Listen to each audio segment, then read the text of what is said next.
सुभाषिश प्यारे बच्चों, आप सब स्वस्थ और मस्त है ना। पाठशाला जा रहे हैं ना। खूब पढ़ रहे होंगे। बच्चों, स्वस्थ और मस्त रहिए, खूब पढ़िए। बच्चों, ज़रा इन वाक्यों को पढ़िए। పిల్లలు ఈ కింది వాక్యాలను చదవండి। राजा का महल, सुख और दुख, नीला है जो कमल, चार रास्ते का समूह। क्या इन वाक्यों को हम एक शब्द में लिख सकते हैं? ఈ వాక్యాలను మనం ఒక పదంలో రాయవచ్చా?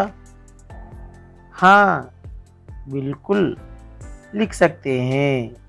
అవును, రాయవచ్చు। राजा का महल, इसे एक शब्द में राजमहल। सुख और दुख को सुख दुख। नीला है जो कमल को नीलकमल। चार रास्ते का समूह को चौराहा। इस प्रकार एक शब्द में लिख सकते हैं। ఈ విధంగా ఒక పదంలో రాయవచ్చు। इस प्रकार से वाक्यों को संक्षिप्त में करके लिखने की प्रक्रिया को क्या कहते हैं? ఈ విధంగా వాక్యాలను సంక్షిప్తంగా చేసి రాసే ప్రక్రియను ఏమంటారో తెలుసా? हाँ, इस प्रक्रिया को समास कहते हैं। ఈ ప్రక్రియను సమాసము అంటారు। तो चलिए बच्चों, आज हम समास के बारे में जानकारी प्राप्त करेंगे।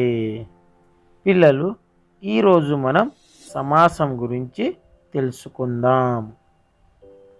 समास की परिभाषा देखिए बच्चों। दो या दो से अधिक शब्दों के मेल को समास कहते हैं। రెండు లేదా అంతకంటే ఎక్కువ పదాల కలయికను समासములు अंटारू। और इसे ऐसा भी कहा जाता है, अनेक शब्दों को संक्षिप्त करके नए शब्द बनाने की प्रक्रिया समास कहलाती है। అనేక పదాలను సంక్షిప్తం చేసి కొత్త పదాలను తయారు చేసే प्रक्रिया समासमु अंटारू। और एक अर्थ में देखिए, कम से कम शब्दों में अधिक से अधिक अर्थ प्रकट करना समास कहलाता है। తక్కువ తక్కువ పదాలతో ఎక్కువ అర్థాలను వెలువరించే ప్రక్రియను సమాసము అంటారు। समास का अर्थ संक्षिप्त ऐसा भी होता है। సమాసము అంటే సంక్షిప్తముగా చేయడం। समास के नियमों से निर्मित शब्द सामासिक शब्द कहलाता है। इसे समस्त पद भी कहते हैं। समास నియమాలతో నిర్మితమైన పదాలను సామాసిక పదాలు అంటారు। దీన్ని సమస్త పదం అని కూడా అంటారు। सामासिक शब्दों के बीच के संबंध को स्पष्ट करना समास विग्रह कहलाता है। సామాసిక పదాల మధ్య సంబంధాన్ని స్పష్టపరచడాన్ని సమాస విగ్రహము समास विग्रह वाक्यము अंटारू। समास में दो पद या शब्द होते हैं। पहला पद पूर्व पद कहलाता है तो दूसरा उत्तर पद कहलाता है। సమాసంలో రెండు పదాలు లేదా శబ్దాలుంటాయి। మొదటి పదాన్ని పూర్వపదం, రెండో పదాన్ని उत्तर पदम अंटारू। उदाहरण देखिए, पूजा घर, यह समस्त पद है। पूजा घर अनेदी समस्त पदमु। इसमें पूजा पूर्व पद है और घर उत्तर पद है। इंदुलो पूजा अनेदी पूर्व पदमु, घर अनेदी उत्तर पदमु। पूजा के लिए घर, यह समास विग्रह है। पूजा कोरकु इल्लु, पूजा के लिए घर, इदी समासमु యొక్క विग्रह वाक्यमु। समास के 6 भेद है। समासालु 6 रकालु। पहला अव्ययीभाव समास, दूसरा कर्मधारया समास, तीसरा तत्पुरुष समास, चौथा द्वंद्व समास, पांचवा द्विगु समास, छठवा बहुव्रीहि समास। चलिए बच्चों, अब एक एक समास का परिचय कर लेंगे। पहले देखिए अव्ययीभाव समास। जिस समास में पहला पद प्रधान और दूसरा पद गौण हो उसे अव्ययीभाव समास कहते हैं। इसका दूसरा पद संज्ञा या विशेषण होता है। ఏ సమాసంలో అయితే మొదటి పదం ప్రధానంగా మరియు రెండవ పదం మొదటి పదానికి అనుబంధంగా ఉంటుందో వాటిని అవ్యయీభావ సమాస్ అంటారు। దీనిలో రెండవ పదం నామవాచకం లేదా विशेषणम आई उंटुंदी। उदाहरण देखिए, इस ओर समास और इस ओर विग्रह वाक्य। आज जन्म, जन्म से लेकर। प्रतिदिन, इसका विग्रह वाक्य प्रत्येक दिन। यथा संभव, संभव के अनुसार। भर पेट, पेट भर के। अब देखिए दूसरा समास, कर्मधारया समास। जिस समास में पूर्व पद उत्तर पद का विशेषण हो उसे कर्मधारया समास कहते हैं। ये समासంలో అయితే పూర్వ పదం ఉత్తర పదానికి విశేషణమై ఉంటుందో దానిని कर्मधारय समासम अंटारू। उदाहरण देखिए, समास और उसका विग्रह वाक्य। समासम दानी विग्रह वाक्यमो।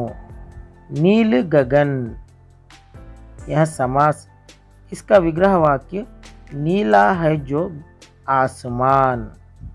इसमें देखिए पूर्व पद नीला और उत्तर पद का ये विशेषण है। इंదులో చూడండి, నీల అంటే నీలి రంగు గల ఆకాశం। నీలి రంగు అనేది విశేషణం। దేనికి? ఈ నీలి రంగు అనేది పూర్వపదం, విశేషణం। ఈ విశేషణం అనేది దేనికి? ఉత్తర పదానికి విశేషణం। ఈ విధంగా వచ్చే వాటిని కర్మధారయ సమాసము అంటారు. महात्मा, महान है जो आत्मा. नीलांबर, नीला हो जिसका अंबर. तीसरा समास तत्पुरुष समास. जिस समास का उत्तर पद प्रधान हो और पूर्व पद गौण हो उसे तत्पुरुष समास कहते हैं. इसमें कर्ता कारक और संबोधन कारक के अलावा अन्य सभी कारक चिन्हों का लोप होता है. ये సమాసంలో అయితే ఉత్తర పదం ప్రధానంగా ఉండి పూర్వపదం ఉత్తర పదానికి అనుబంధంగా ఉంటుందో దాన్ని తత్పురుష సమాసము అంటారు. ఇందులో కర్త, విభక్తి మరియు సంబోధన్ విభక్తి తప్ప ఇతర అన్ని విభక్తుల యొక్క लोपम उंटुंदी. उदाहरण देखिए समास और विग्रह वाक्य. राजकुमार, इसका विग्रह वाक्य राजा का कुमार. मनोहर, मन को हरने वाला.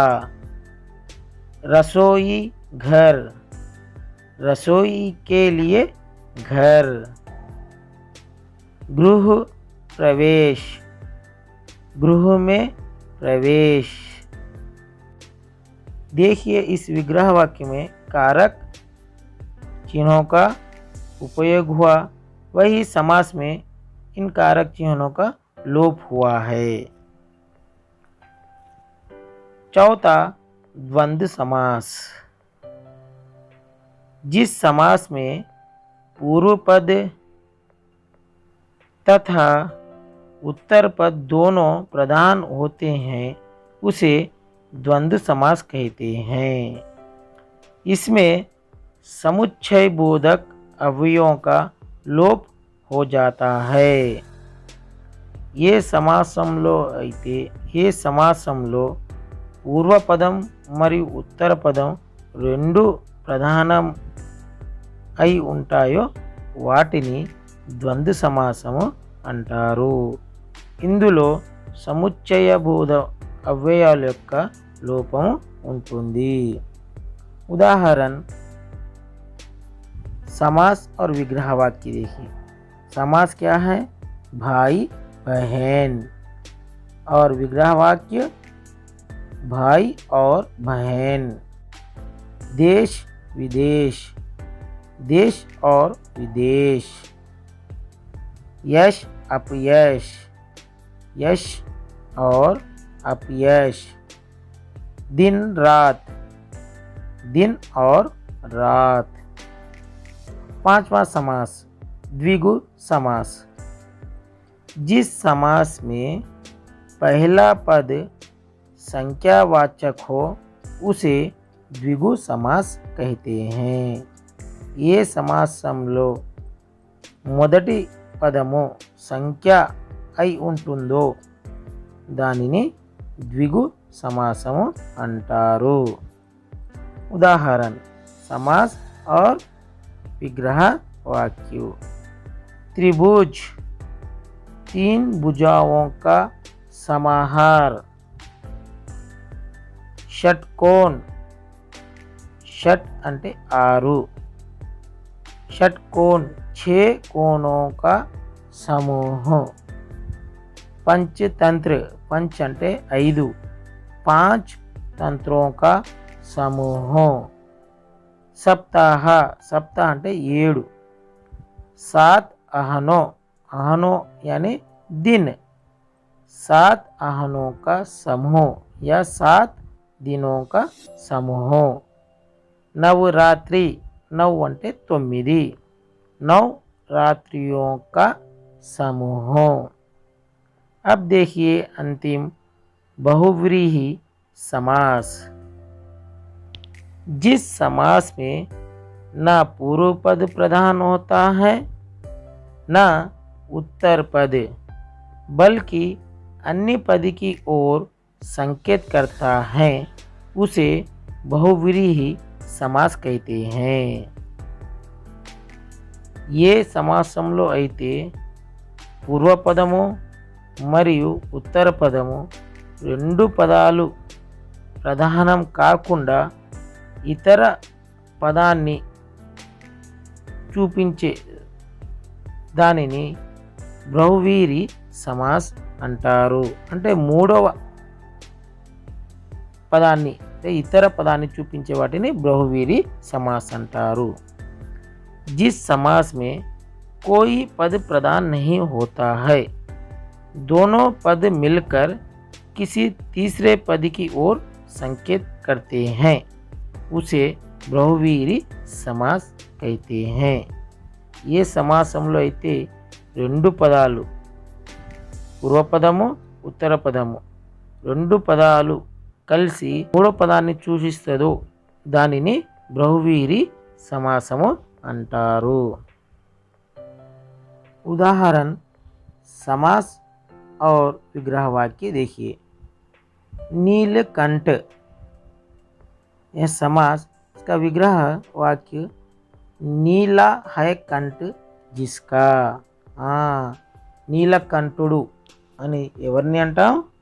शिवुडु, शिव जी हैं। यानी ये दोनों पद को छोड़कर तीसरा जो शिव आता है उसी को బహువ్రీహి समास कहते हैं. నీలకంఠ రెండు పదాలను వదిలిపెట్టి మూడో పదం వైపు చూపిస్తుంది. మూడో పదం ఏంటిది? ఇందులో శివుడు.